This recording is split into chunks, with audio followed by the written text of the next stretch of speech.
Lu-Nanbagi matangdadi Indiana Mizoram amasung awang nongpoki statesingdagi tamjaningai oi haina Parliamentary Affairs ki Union Minister Kiren Rijiju na phongturakli.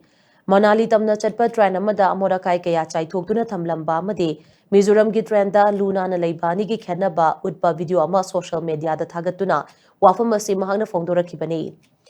Union Minister Kiren Rijiju na thagalakiba video aduda Manali tamna chatpa train adugi manungda amorakai kaya chaithokduna thamba thengnari. Train manungda sizinaba blanket na chingba su laimai da thadaduna thamli. Video adugi background da miyoi amana amora kai kaya chaithokduna thamlamba bird adu Manali tamna chatpa class 10 ki mahairoi sing tonglakhi bani hairi.